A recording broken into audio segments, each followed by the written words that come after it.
Maintenant qu'on a mis en place la mise au point sur nos workflows, on a dit qu'on ne voulait pas de signature de demande d'achat dans un premier temps. On va créer une demande d'achat pour voir comment ça se comporte.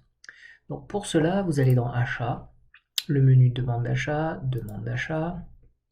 Ici, on va prendre la All to saisie. Et puis, on va créer une demande d'achat. Alors, là, je vais rajouter quelques colonnes dans ma liste de gauche pour voir l'état de signature. Si vous voulez faire la même chose, je vous invite à suivre ma formation sur personnaliser la liste de gauche. Mais moi, dans un premier temps, je vais simplement créer une demande d'achat. Donc vous voyez que le demandeur, ça s'initialise avec votre code utilisateur. Le site de demande, c'est votre site par défaut. Et puis, vous pouvez aller tout de suite ici dans les lignes, sélectionner un article, acheter. Donc moi, je vais prendre mon serveur informatique. Je vais renseigner une date souhaitée, donc la semaine prochaine, une quantité, et puis je vais enregistrer comme ceci. En faisant cela, alors soit je fais entrer, soit je fais la petite coche ici, créer. Je vais avoir ma règle de workflow PSD, donc PSD D pour ligne, detail, PSD SIG, donc la signature de mes lignes de demande d'achat qui se déclenchent. Et vous voyez qu'ici, aucune ligne trouvée. Donc, on a la règle de workflow qui se déclenche parce qu'on est en création, mais toutes nos lignes ne répondent pas aux critères. Et c'est normal puisque notre premier paramètre, APP, PS, APP, PSD, est un non. Donc je ne veux pas de signature de demande d'achat.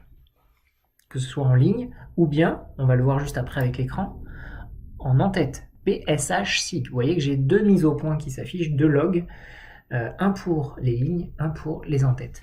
Et là, on est un petit peu plus clair au niveau de l'en-tête, puisque on a carrément la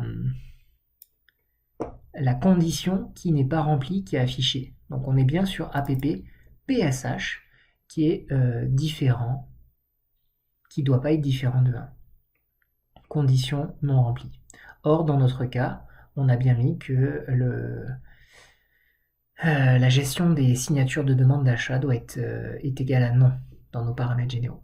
Alors qu'est-ce qui se passe dans ces cas-là?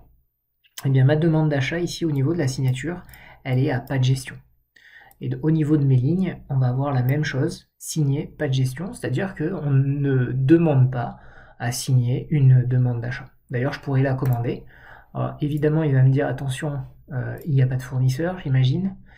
Pas de fournisseur, voilà, ligne non traitée. Par contre, si je renseigne un fournisseur, eh bien, rien ne va m'empêcher de le faire. Donc je vais prendre un fournisseur français pour ne pas avoir de problème de taxes. Je vais prendre mon HD System par exemple. J'enregistre. Je vais avoir de nouveau mes logs qui s'affichent.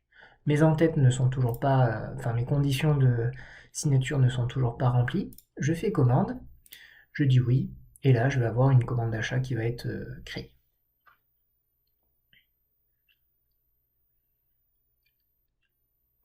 Commande d'achat qui porte ce numéro-là, POF, pardon. Et voilà. Alors, on est dans le cas où il n'y a pas de gestion de signature. Maintenant, ce qui est le plus intéressant, c'est de mettre en place la gestion des signatures. Et on va commencer par une signature classique en en-tête de demande d'achat. Rendez-vous section suivante.